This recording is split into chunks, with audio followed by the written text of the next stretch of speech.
Hello students, my name is Rishabh Tiwari and welcome to Money the Learning App. आज के इस session में हम हाइड्रोकार्बन स्टार्ट करने वाले हैं और अभी तक के सेशंस में हमने ऑर्गेनिक केमिस्ट्री में जीओसी देख लिया है और रिएक्शन मैकेनिज्म का पार्ट देख लिया और उससे पहले हम नोमेनक्लेचर और आइसोमेरिज्म भी देख चुके हैं डिटेल में. ठीक है, so today we are going to discuss और we are going to start hydrocarbon topic. In this chapter we'll go step by step. First we'll see preparation and then about the properties of hydrocarbons. Okay, so let's start.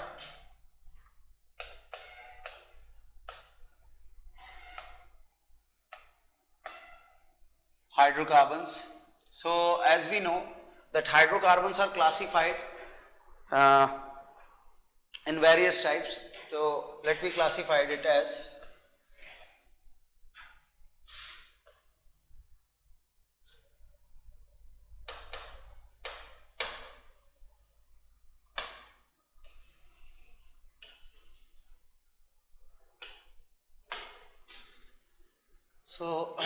let's take a look on the classification of hydrocarbons.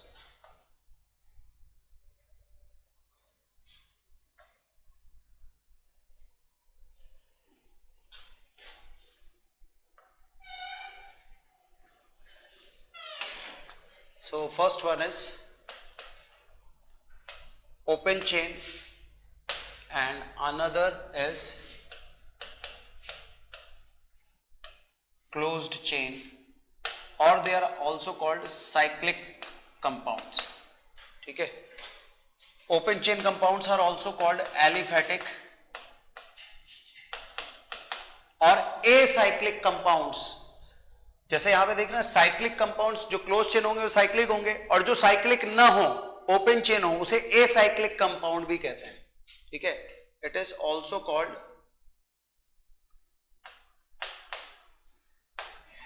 Acyclic compound. ये जो open chain compounds हैं ये further दो type के होते हैं.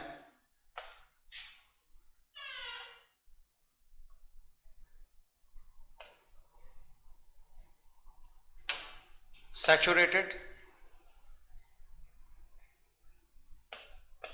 and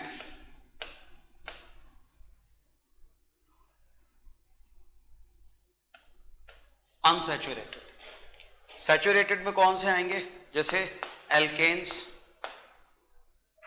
unsaturated में और ओपन चेन में कौन से आ सकते हैं, एल्कीन्स आ सकते हैं. ठीक है, एल्काइंस आ सकते हैं एटसेट्रा. और भी बहुत सारे पॉसिबिलिटीज हैं, डाईइंस, डाईआइंस, इस तरीके से फॉर्मेशन हो जाएगा. क्लोज चेन में फर्दर जब हम क्लासिफिकेशन करते हैं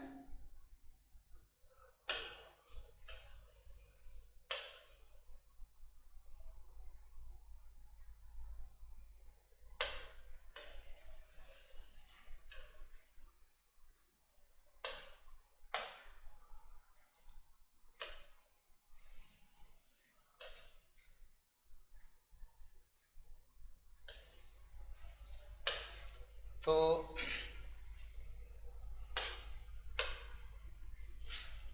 देखिए क्लोज चेन और साइक्लिक कंपाउंड्स में फर्दर जब हम क्लासिफिकेशन करते हैं तो हमें पता है कि ये जो है इनको भी हम फर्दर दो पार्ट में डिवाइड कर सकते हैं. आपको याद होगा जब हमने फर्स्ट चैप्टर पढ़ा था उसमें हमने ऑर्गेनिक कंपाउंड्स का क्लासिफिकेशन किया था और उसमें हम मेनली हाइड्रोकार्बन्स का क्लासिफिकेशन करते हैं. क्यों? Because organic compounds are nothing but hydrocarbons and their derivatives. तो क्लोज चेन में देखिए दो तरह के कंपाउंड्स होंगे. एक होते हैं होमोसाइक्लिक और इनको कार्बोसाइक्लिक भी कहते हैं.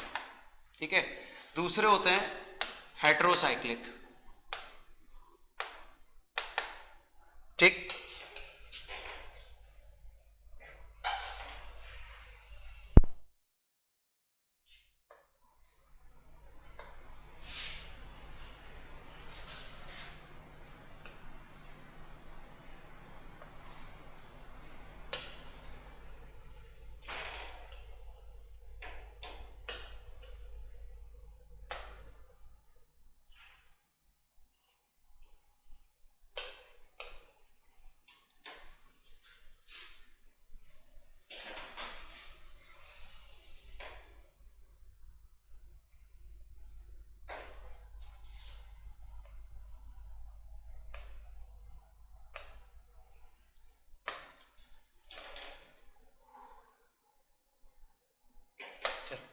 ठीक है, तो ये जो है ये फर्दर दो तरह के होंगे, एक होमोसाइक्लिक और दूसरा हेट्रोसाइक्लिक।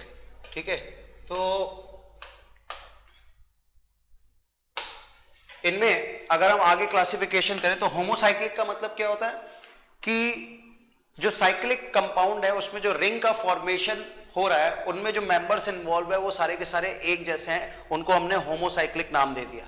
ठीक है, होमो का मतलब सेम, ठीक है, और सेम का मतलब यहां पे क्या है कि जो मेंबर्स ऑफ रिंग हैं, जो रिंग फॉर्मेशन में इन्वॉल्व हो रहे हैं, वो मेंबर्स जो हैं वो सारे के सारे एक जैसे होंगे। और क्योंकि ऑर्गेनिक केमिस्ट्री हम पढ़ रहे हैं तो वो most of the time members कौन होंगे, कार्बन्स होंगे। ठीक है, तो इसलिए इसको हम कार्बोसाइक्लिक भी कहते हैं। हेट्रोसाइक्लिक में क्या होगा, रिंग फॉर्मेशन में एक से ज्यादा टाइप के एलिमेंट्स जो है वो इन्वॉल्व होंगे। अब यहां पे देखिए होमोसाइक्लिक का फर्दर अगर हम क्लासिफिकेशन करते हैं तो हमें क्या मिलेगा,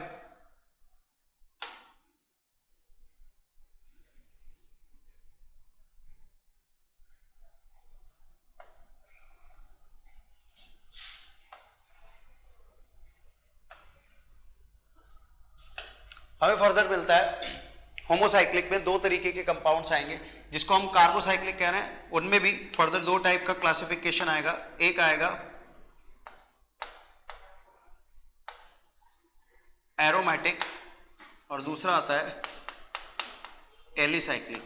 एलिसाइक्लिक मतलब जो एरोमेटिक ना हो। हम एरोमेटिसिटी पढ़ चुके हैं और एरोमेटिसिटी में मैंने आप लोगों को बताया था कि एरोमेटिक कंपाउंड्स कौन से होते हैं, जिनमें 4 पॉइंट्स फॉलो करने होते हैं। कंपाउंड प्लेनर होना चाहिए, साइक्लिक होना चाहिए, कंटिन्यूअस कॉन्जुगेटेड सिस्टम होना चाहिए एंड हकल रूल को 4n+2 पाई इलेक्ट्रॉन्स का डीलोकलाइजेशन होना चाहिए, तब वो कंपाउंड एरोमेटिक होगा। उसके अलावा जितने भी होते हैं वो नॉन एरोमेटिक या एंटी एरोमेटिक होते हैं। ठीक है, तो उनको हम एलिसाइक्लिक की कैटेगरी में रखते हैं। अब एरोमेटिक में भी फर्दर क्लासिफिकेशन करें तो दो तरह के कंपाउंड्स हमें देखने को मिलते हैं। कौन कौन से, देखिए जरा,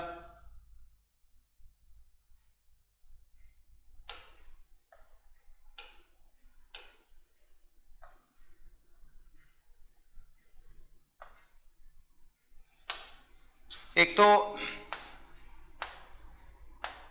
बेंजेनॉइड और दूसरा नॉन बेंजेनॉइड।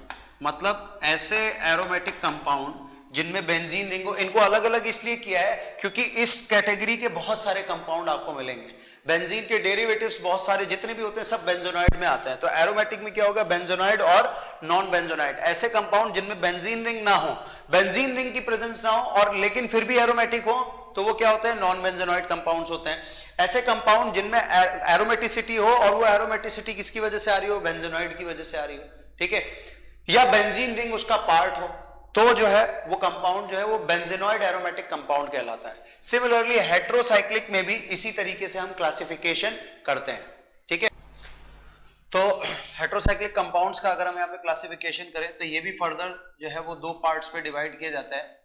जैसे ये हमने होमोसाइक्लिक को किया है, एक तो एरोमेटिक और दूसरा एलिसाइक्लिक। इसमें भी यही आएगा, एरोमेटिक और एलिसाइक्लिक। ठीक है, तो ये दो फर्दर क्लासिफिकेशन आते हैं। अब इसमें जो है अगर हम एग्जांपल्स देखें तो देखिए एग्जांपल्स क्या क्या आ सकते हैं। जैसे यहाँ पे तो मैंने आप लोगों को बता दिया कि भाई ये जो सैचुरेटेड है उनका जो एग्जांपल है वो क्या होगा, एल्केन्स हो गया। और जो अनसैचुरेटेड हाइड्रोकार्बन्स हैं उनका एग्जांपल क्या हो जाएगा, एल्कीन्स हो गया या एल्काइंस हो गया। ये सब इनके एग्जांपल्स हो जाएंगे। ठीक है, अब हम देखना चाहते हैं कि भाई इनके एग्जांपल्स क्या होंगे क्लोज चेन साइक्लिक कंपाउंड्स के। तो इसमें देखिए सबसे पहले तो मैं आपको बेंजोनॉइड के एग्जांपल बता दूं, तो बेंजीन और उसके डेरिवेटिव्स जो हैं वो इसमें आते हैं। ठीक है, बेंजीन एंड देयर डेरिवेटिव्स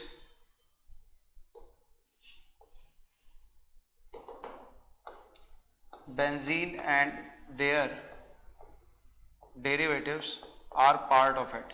जैसे बेंजीन हो गया, टॉलुइन हो गया, या दो बेंजीन रिंग आपस में आप ऐड कर दीजिए तो नेफ्थलीन बन जाता है। ठीक है, या अगर 3 हम जोड़ दें तो एंथ्रासीन बन जाता है।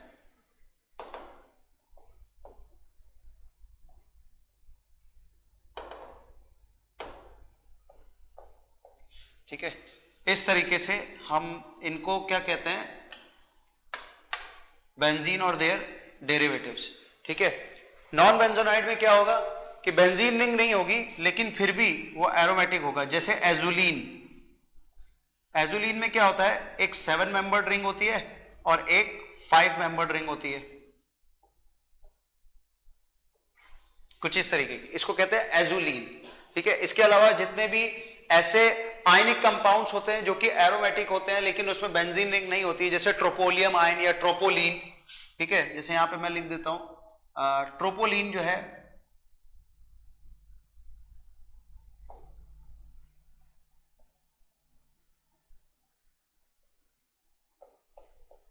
ये कंपाउंड एरोमेटिक होता है लेकिन इसमें बेंजीन रिंग नहीं है, this is called tropolone. Alicyclic compound मतलब जो कि एरोमेटिक ना हो लेकिन साइक्लिक हो, जैसे साइक्लोहेक्सेन, साइक्लोपेंटेन, ठीक है, या मिथाइल लगा दीजिए एटसेट्रा, ये सब क्या होंगे, एलिसाइक्लिक की कैटेगरी में आएंगे। अब आ जाइए हेट्रोसाइक्लिक, तो हेट्रोसाइक्लिक में एरोमेटिक होना, तो उसमें देखिए क्या हो जाएगा, जैसे इसको हम कहते हैं पायरोल। ठीक है, दिस इज कॉल्ड पायरोल। यहीं पे अगर हम NH हटा के केवल ऑक्सीजन लगा दें then it is called furan. अगर मैं यहां पे सल्फर लगा दूं then it is called thiophene. अगर यहीं पे मैं 6 मेंबर्ड रिंग ले लूं जिसमें से एक मेंबर जो है वो नाइट्रोजन हो then it is called pyridine, ये भी एरोमेटिक होता है। और इसका जो लोन पेयर है, ठीक है, इस पे जो नाइट्रोजन का लोन पेयर है वो एरोमेटिसिटी में पार्टिसिपेट नहीं करता है। ठीक है, ये सारी चीजें हमने एरोमेटिसिटी में डिटेल में देखी है। एलिसाइक्लिक हो और हेट्रोसाइक्लिक हो तो देखिए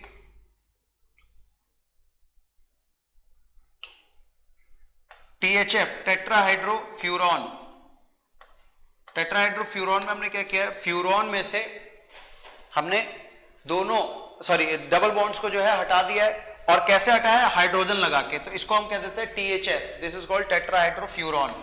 ठीक है, जब हम एडिशन रिएक्शन पढ़ रहे थे तो वहां पे मैंने आप लोगों को बताया था कि एडिशन रिएक्शन में जो ऑक्सीमर्कुरेशन, डीमर्कुरेशन या हाइड्रोबोरेशन ऑक्सीडेशन होता है उसमें ये एज अ सॉल्वेंट की तरह यूज होता है। ठीक है, तो ये एलिसाइक्लिक है but it is not aromatic, ये भी एरोमेटिक नहीं है। ठीक है, ये भी एरोमेटिक नहीं है। ठीक है, तो इस तरीके से हम बहुत सारे क्लासिफिकेशन इनके कर सकते हैं, but this is the major classification जिसमें कंपाउंड को, हाइड्रोकार्बन्स को 2 पार्ट में बांटा जाएगा, ओपन चेन और क्लोज चेन, और हमें यहाँ पे दोनों ही देखने हैं। ठीक है, स्पेशली मैं आपको बताऊं तो हमारे सिलेबस में एल्केन्स है, एल्कीन्स है, एल्काइंस है और एरोमेटिक हाइड्रोकार्बन्स है, और उसमें भी बेंजोनॉइड्स, ये हमारे सिलेबस में है। एनसीईआरटी में आप देखेंगे तो एरोमेटिक हाइड्रोकार्बन्स में आपको मोस्टली यही मिलेंगे, बेंजोनॉइड्स। साइक्लिक का उतना ज्यादा या हेट्रोसाइक्लिक कंपाउंड्स का उतना ज्यादा प्रिपरेशन जो है नहीं है, मतलब ये जो कंपाउंड्स हैं इनकी प्रिपरेशन प्रॉपर्टीज उतना ज्यादा अभी हमारे सिलेबस में नहीं है 11th-12th लेवल तक। ठीक है, तो चलिए स्टार्ट करते हैं हम हाइड्रोकार्बन की प्रिपरेशन से। तो देखिए, तो कुछ प्रिपरेशन में आपको एल्केन, एल्कीन, एल्काइन की बताऊंगा, और एरोमेटिक कार्बन्स, एरोमेटिक हाइड्रोकार्बन्स जो हैं, ठीक है, उनकी प्रिपरेशन प्रॉपर्टीज को हम अलग से देखेंगे। ठीक है, तो कुछ कॉमन प्रॉपर्टीज हैं जो एल्केन, एल्कीन, एल्काइन तीनों के लिए लगती हैं, तो जहां पे वो आएगी प्रॉपर्टी तो मैं आपको बता दूंगा। ठीक है, देखिए सबसे पहले तो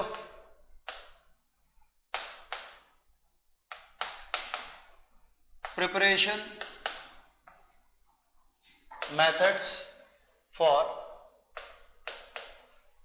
एल्केन्स, जैसे सबसे पहला मेथड फ्रॉम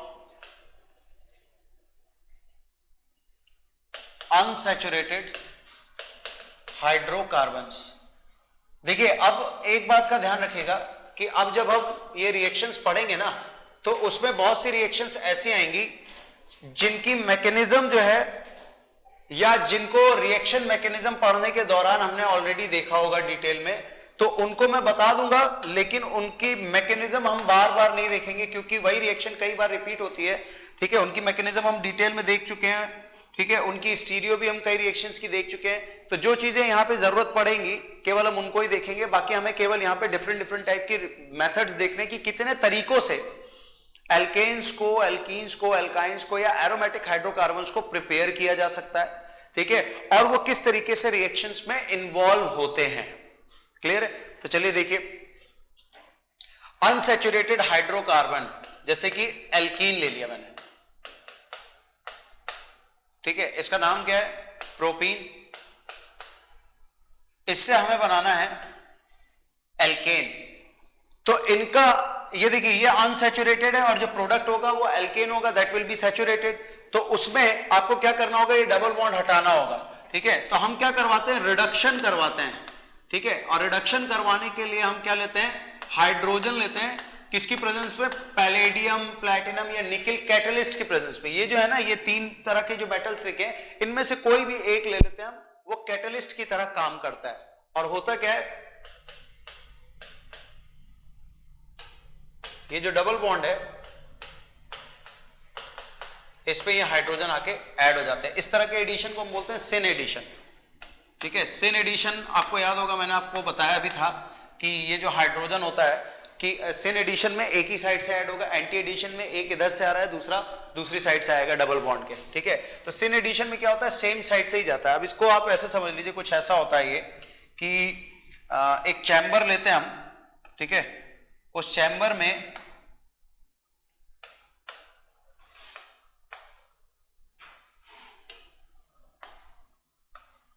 कुछ इस तरीके का अरेंजमेंट होता है कि यहां पर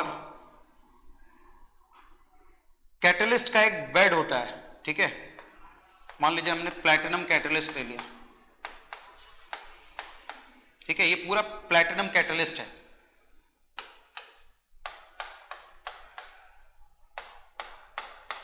ठीक है, ये पूरा का पूरा प्लैटिनम कैटलिस्ट लेते हैं हम। ठीक है, और इसमें जो है हाइड्रोजन गैस जो है उसको एड्सॉर्ब करवाया जाता है। ठीक है, हाइड्रोजन गैस के मॉलिक्यूल्स को एड्सॉर्ब करवाया जाता है कुछ इस तरीके से। ठीक है, ऐसे समझ लीजिए।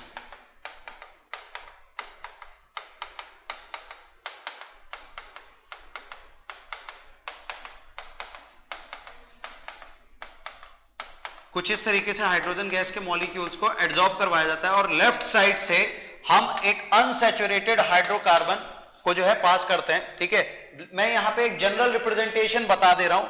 ठीक है, लेट से यहां से हमने पास किया R C H double bond C H R को इधर से पास किया। ठीक है, और यहां जाते जाते क्या निकलेगा? R C H single bond C H और आर, और यहां पे दो हाइड्रोजन लग जाएंगे। ठीक है, अब देखिए जरा, यहां पे क्या होता है कि जब ये इधर एंटर करता है तो इसका इंटरेक्शन कुछ इस तरीके से होता है। ये एल्कीन जो है वो सिस हो या ट्रांस हो, उससे कोई फर्क नहीं पड़ता। ये हाइड्रोजन के एटम्स जब इससे इंटरेक्ट करते हैं, ठीक है ना, जब इससे इंटरेक्ट करते हैं तो ये एक ही साइड से इस पर अप्रोच करते हैं। ठीक है ना, ये जो हाइड्रोजन के एटम्स हैं ये एक ही साइड से इस पर अप्रोच करते हैं। देख रहे हैं, एक ही साइड से इस पर अप्रोच करते हैं, जिसकी वजह से इसमें क्या होता है? सिन एडिशन होता है। सिन एडिशन का मतलब सेम साइड से अटैक करते हैं। ठीक है, तो ये एल्कीन जो है वो सिस हो या ट्रांस हो, उससे कोई फर्क नहीं पड़ता है। ये एडिशन जो है वो सिन एडिशन ही होगा। ये सिस भी हो सकता है, ट्रांस भी हो सकता है। ठीक है, तो ये एडिशन जो है वो कैसा होगा? सिन एडिशन ही होगा। ठीक है, तो इस तरीके से हम एल्कीन से ये प्रिपरेशन करते हैं। सेम हम एल्काइन के लिए भी लगा सकते हैं। एल्काइन के लिए देखिए कैसा होगा। एक रिएक्शन ये मैंने बता दी आपको इसमें, और अगर मैं यहां पे एल्काइन ले लूं तो भी ये रिएक्शन हो जाएगी। मान लीजिए ऐसा कुछ है, बस फर्क क्या होगा कि ये दो स्टेप में रिएक्शन होगी।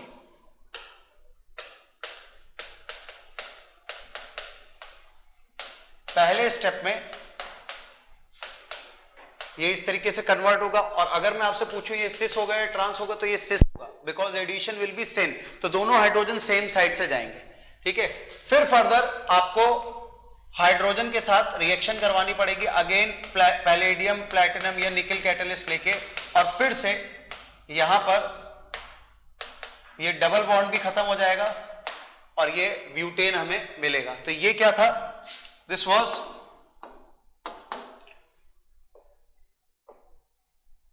ब्यूटाइन 2, ठीक है, दिस वाज ब्यूटीन 2, और कौन सा butene 2, cis butene 2, and this was butane.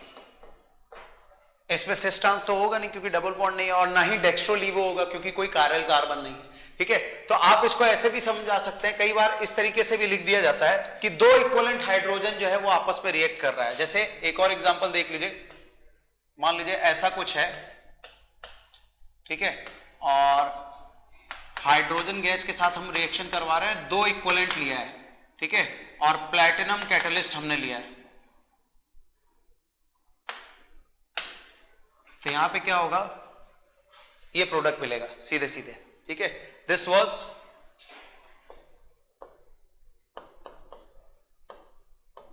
Pentyne 1 and this was normal pentane. तो इस तरीके से हम प्रिपरेशन करते हैं। कोई भी कैटलिस्ट ले सकते हैं, प्लैटिनम, पैलेडियम, निकेल, ये केवल एक सरफेस प्रोवाइड करने के लिए होता है, देख रहे हैं, ये केवल सरफेस प्रोवाइड करने के लिए होता है ताकि उस पर हाइड्रोजन गैस को एब्जॉर्ब करवाया जा सके, और जो हमारा रिएक्टेंट है एल्कीन या जो भी एल्काइन है, ठीक है, उसको हम यहाँ पे जब भेजते हैं तो वो हाइड्रोजन जो है वो एक साइड से एब्जॉर्ब हो जाता है। तो दैट इज कॉल्ड इसको हम इस रिएक्शन को, ठीक है, this reaction is also called hydrogenation. Hydrogenation means addition of hydrogen. This reaction is also called hydrogenation. और आप ऐसे भी कह सकते हैं कि भाई ये कैटलिस्ट के प्रेजेंस में होती है ना, इसलिए इस प्रोसेस को कैटालिटिक हाइड्रोजिनेशन भी कहते हैं, ठीक है, it is also called catalytic hydrogenation, ठीक है। हाइड्रोजन की का एडिशन करवा रहे हैं हम किसी अनसैचुरेटेड हाइड्रोकार्बन में इन प्रेजेंस ऑफ कैटलिस्ट, ठीक है। अगली रिएक्शन देखिए, तो फ्रॉम RX, RX मतलब एल्काइल हैलाइड। पहली वाली एल्केन की प्रिपरेशन की थी पहले हमने किसमें, अनसैचुरेटेड हाइड्रोकार्बन से। अब हम एल्काइल हैलाइड से कैसे प्रिपेयर करें, तो उसके लिए हमारे पास देखिए क्या है, वुड्स रिएक्शन, ठीक है, वुड्स रिएक्शन। ये क्या होता है, इसमें RX की रिएक्शन हम करवाते हैं सोडियम मेटल के साथ ड्राई ईथर की प्रेजेंस में।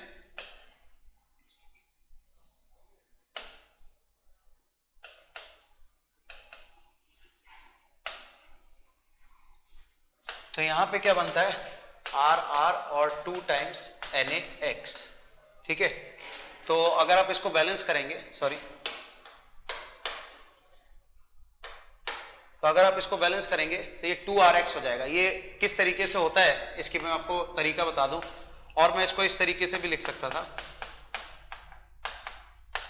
इस तरीके से लिखने पे आपको समझ में आ जाएगा कि एक्चुअली में यहां पे ये 2NaX बाहर निकलता है, ठीक है, और यहां पे R और R बनता है एंड 2NaX, ठीक है।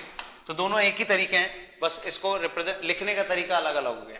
तो इसमें पॉइंट एक ध्यान रखिएगा, it is preferably used to form even number, it is preferably used to form even carbon number hydrocarbons.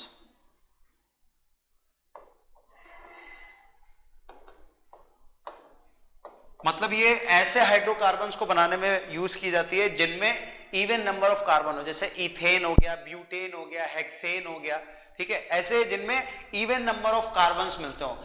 Odd number of carbons के लिए ये मेथड सूटेबल नहीं होता है। क्यों नहीं होता है देख लीजिए। अब उसका कारण क्या है, आप जरा ध्यान से देखिए, यहां पे मैंने 2 R लिए हैं। अब ये अगर आप ऑड नंबर वाले कार्बन ले लेते हैं, जैसे मान लीजिए अगर मैंने यहां पे लिया CH3Cl प्लस 2Na, ठीक है, तो यहां पे जो प्रोडक्ट मिलेगा ड्राई ईथर की प्रेजेंस में वो मिलेगा इथेन, ठीक है ना, प्लस 2NaCl बाहर निकल गया। देख रहे हैं, यहां पे मैंने एक कार्बन वाला लिया था और मिला कितना, 2 कार्बन वाला। अगर मैं 2 कार्बन वाला ले लेता हूं, C2H5Cl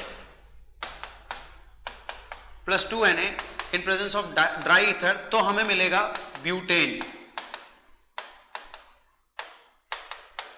तो आप इवन नंबर वाला लें या ऑड नंबर वाला लें, अगर आपने दोनों अल्काइल ग्रुप सेम लिए हैं, ठीक है, तो जो आपको प्रोडक्ट मिलेगा वो हमेशा इवन नंबर वाला मिलेगा, ठीक है। अब इसी में एक वेरिएशन भी आ जाता है, if 2 different RX are used, यानी कि एक तो हमने ले लिया RX और एक हमने ले लिया कोई दूसरा एल्काइल हैलाइड R-X, ठीक है, R-X, तब भी क्या होगा, ये 2NaX तो बाहर निकल जाएगा और क्या मिलना चाहिए हमें, R ये मिलना चाहिए। लेकिन ये तो मिलता ही है, साथ साथ एक और हमें 2 और प्रोडक्ट मिलते हैं, R एंड R-, मतलब जितने पॉसिबल एल्केन्स होंगे ना सारे मिल जाएंगे। तो इसके चांसेस कितने रह गए, 1/3, ठीक है, इसके चांसेस कितने रह गए, 1/3, ठीक है। तो हमें मिल सकता है ऑड, लेकिन मैंने यहां पे लिखा ना, देखिए, it is preferably used to obtain, preferably इसका प्रेफर किया जाता है इवन नंबर के लिए। ऑड नंबर बनाए जा सकते हैं, लेकिन अगर आप बनाओगे तो आपको क्या करना पड़ेगा, 2 अलग अलग एल्काइल हैलाइड लेने पड़ेंगे। जैसे एक नंबर का ले लिया, एक 2 का ले लिया। जैसे यहां पे देखिए, मान लीजिए एक हमने ले लिया CH3Cl और एक हमने ले लिया C2H5Cl, ठीक है, तो एक तो प्रोपेन तो बन जाएगा, कोई प्रॉब्लम नहीं है उसमें। साथ ही साथ हमें इथेन भी देखने को मिलेगा और ब्यूटेन भी देखने को मिलेगा।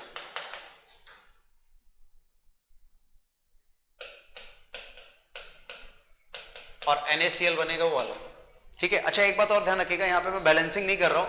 ऑर्गेनिक में रिएक्शन को बैलेंस करना इतना इंपॉर्टेंट नहीं होता है। मेन पॉइंट क्या होता है कि आप रिएक्शन को बैलेंस कर लें, ठीक है। हालांकि इनको भी मेन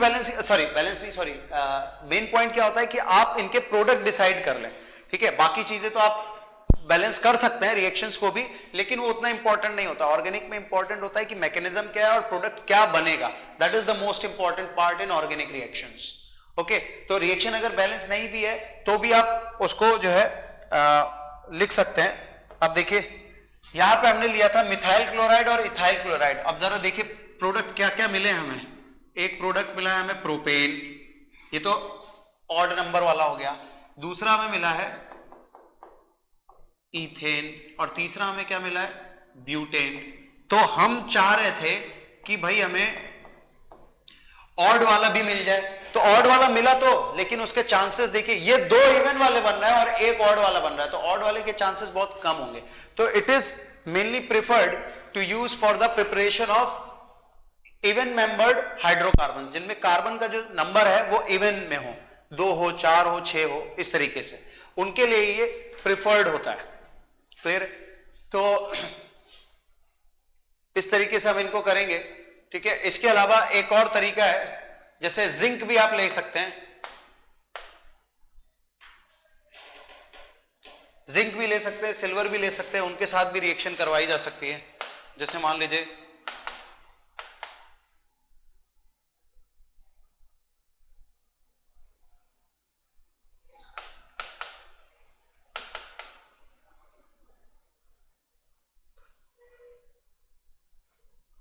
अगर आपने जिंक ले लिया तो ये ब्यूटेन बना देगा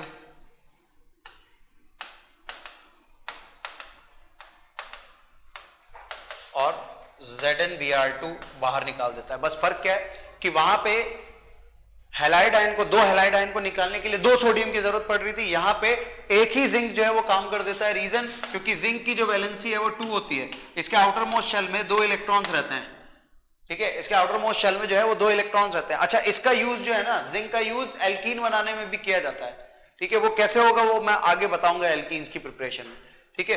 तो इसमें अच्छा एक चीज और है कि इसमें आप इवन और ऑड दोनों बना सकते हैं। जैसे यहां पे अगर मैंने ले लिया CH3Br, जिंक के साथ क्या फायदा है कि अगर मैंने यहां पे ले लिया CH3Br और एक ले लिया C2H5Br, तो यहां पे एक ही प्रोडक्ट मिलता है और वो मिलता है प्रोपेन, ठीक है, प्लस ZnBr2। ये क्या करेगा, ये एक ही जिंक दोनों ब्रोमीन को एक साथ ले जाता है, अलग अलग नहीं ले जाता। यहां पे तो क्या है, एक सोडियम इसको ले जाएगा और दूसरा सोडियम इसको ले जाएगा, तो टोटल मैंने लिख दिया है कि भाई ये सोडियम NaX जो है वो बाहर निकल जाएंगे, ठीक है, ये 2NaX जो है वो बाहर निकल जाएगा। लेकिन यहां पे क्या है, एक ही जिंक इस वाले ब्रोमीन को भी निकाल रहा है और राइट वाले ब्रोमीन को भी निकाल रहा है, तो ZnBr, तो ये दोनों जो है वो एक साथ अटैच होते हैं और एक ही प्रोडक्ट मिलता है। और इसको हम प्रेफरेबली यूज कर सकते हैं, चाहे इवन बनाना हो चाहे ऑड बनाना हो, आप रिएक्टेंट उस हिसाब से ले लीजिए। अगर आपको ऑड बनाना है तो एक इधर देखिए, ये हमने ऑड ही तो बनाया है, इधर एक कार्बन लिया, इधर दो कार्बन लिया। अगर आपको इवन बनाना हो, अगर आपको इवन नंबर ऑफ हाइड्रोकार्बन रखना हो, तो आप ये कर लीजिए कि भाई जो दोनों हाइड्रोकार्बन है या तो दोनों सेम ले लीजिए या तो दोनों इवन मेंबर्ड में ले लीजिए, कि इधर 2 वाला ले लिया, इधर 4 वाला ले लिया, तो 6 मेंबर्ड का बन जाएगा, ठीक है। तो इस तरीके से हम इनकी प्रिपरेशन कर सकते हैं, ठीक है। तो ये फॉर्मेशन हो जाएगा प्रोपेन का, इसको हम फ्रैंकलैंड रिएक्शन कहते हैं। This is called Frankland reaction, ठीक है, वो वुड्स रिएक्शन है, ये फ्रैंकलैंड रिएक्शन है, and it can be use for both even membered as well as odd membered hydrocarbons, ठीक है। तो इसको यहां पे लिख देता हूं मैं,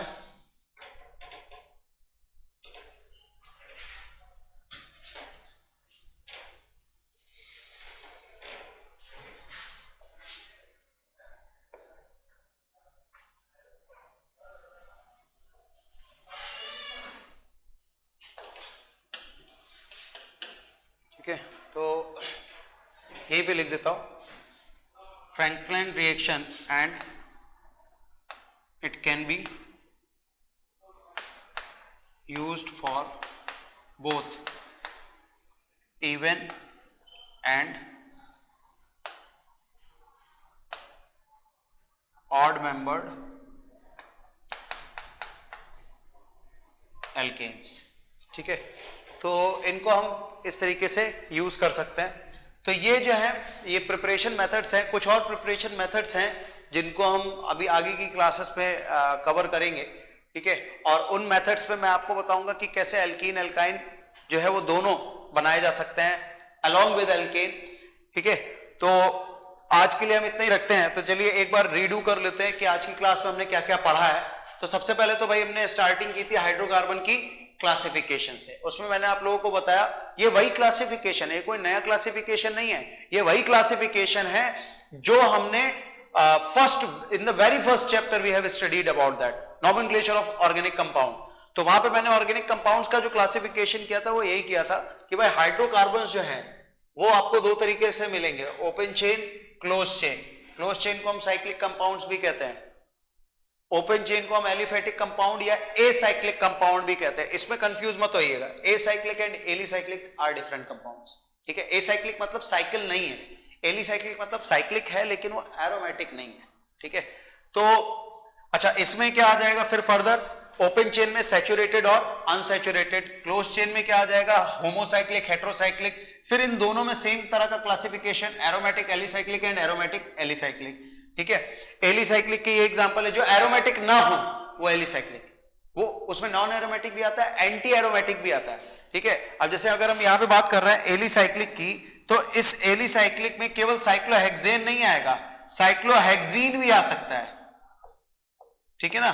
साइक्लोहेक्सीन, साइक्लोब्यूटाडाइइन भी आ सकता है, ये नॉन एरोमेटिक है, ठीक है, ये नॉन एरोमेटिक है लेकिन ये आएगा एलिसाइक्लिक में। यहां पे तो हमने केवल एरोमेटिक को अलग किया है, ठीक है। अच्छा, हेट्रोसाइक्लिक में क्या होगा, रिंग जो है उसके फॉर्मेशन में एक से ज्यादा टाइप के एलिमेंट्स इन्वॉल्व होंगे, ठीक है। रिंग के फॉर्मेशन में एक से ज्यादा टाइप के एलिमेंट्स इन्वॉल्व होंगे। तो यहां पे देखिए कार्बन के साथ साथ नाइट्रोजन रिंग फॉर्मेशन में इन्वॉल्व है, यहां पे भी नाइट्रोजन, यहां ऑक्सीजन, सल्फर, ठीक है। यहां पे भी देखिए ऑक्सीजन, यहां पे नाइट्रोजन। ये एरोमेटिक है, ये एरोमेटिक नहीं है। क्यों नहीं है, ये सब हम चीजें डिटेल में देख चुके हैं पहले भी, ठीक है, कि कैसे एरोमेटिसिटी डिफाइन की जाती है। इसके अलावा आप इसमें एलिसाइक्लिक में वो आयंस, सॉरी नॉन बेंजोनाइड में आप वो आयंस भी ले सकते हैं। जैसे आपको याद होगा साइक्लोपेंटाडाइइनिल एनायन जो होता है, ठीक है, ये जो एनायन होता है ये एरोमेटिक होता है, ठीक है, लेकिन इसमें बेंजीन रिंग नहीं है, तो ये भी नॉन बेंजोनॉइड एरोमेटिक कंपाउंड्स में आएगा और होमोसाइक्लिक में, क्योंकि यहां पे क्या है, सारे के सारे कार्बन एटम, ठीक है। तो ये सब जो है ये आपको नॉन बेंजोनॉइड में रखना है। इसके अलावा इसका नाम मैंने क्या बताया था, एजुलीन, और इसका नाम मैंने बताया ट्रोपोलिन, ठीक है। तो ये सब चीजें हम एरोमेटिसिटी में डिटेल में देख चुके हैं। इसके बाद देखिए preparation methods for the alkanes, ठीक है। तो एक तो मैंने बता दिया फ्रॉम अनसैचुरेटेड हाइड्रोकार्बन, तो कैसे करते हैं, अनसैचुरेटेड हाइड्रोकार्बन में आप हाइड्रोजन ऐड कर दीजिए। कैसे ऐड किया जाता है, कैटलिस्ट का यूज करके। तो यहां पे कैटलिस्ट कौन से यूज करते हैं, पैलेडियम, प्लैटिनम और निकेल। और ये जो एडिशन होता है वो किस तरीके का एडिशन होता है, सिन एडिशन, मतलब दोनों हाइड्रोजन जो है डबल बॉन्ड के एक साइड से ही ऐड होंगे। अगला क्या है, यही जो है आप एल्कीन के लिए, एल्काइन के लिए भी लगा सकते हैं, बस फर्क क्या है कि भाई दो इक्विवेलेंट हाइड्रोजन का यूज करना पड़ेगा, ठीक है ना, दो इक्विवेलेंट हाइड्रोजन का यूज करना पड़ेगा। इसके अलावा एल्काइल हैलाइड से, तो एक तरीका तो ये है वुड्स रिएक्शन, दूसरा तरीका मैंने बता दिया फ्रैंकलैंड रिएक्शन। बस दोनों में फर्क क्या है, that Wurtz reaction is preferably used for the even carbon. Preferably बनाए जा सकते हैं, लेकिन अगर आप बनाने की कोशिश करोगे तो केवल 1/3 पार्ट ही आपको ऑड मेंबर्ड मिलेगा, बाकी 2/3 पार्ट जो है वो इवन वाले मिलेंगे, ठीक है। 2/3 पार्ट जो है वो क्या होगा, इवन वाले मिलेंगे, ठीक है। फ्रैंकलैंड में क्या है, एक ही प्रोडक्ट मिलता है, अब वो इवन भी हो सकता है, ऑड भी हो सकता है, depending on the nature of reactant you are going to use in the reaction, ठीक है। तो आज की क्लास में हम इतना ही रखते हैं। नेक्स्ट क्लास में मैं आप लोगों को कुछ और मेथड्स बताऊंगा एल्केन्स और एल्कीन एल्काइन जो है उनकी प्रिपरेशन के, ठीक है। तब तक के लिए इसको आप रिवाइज करिएगा, बाकी फिर नेक्स्ट क्लास में डिस्कस करेंगे। Thank you.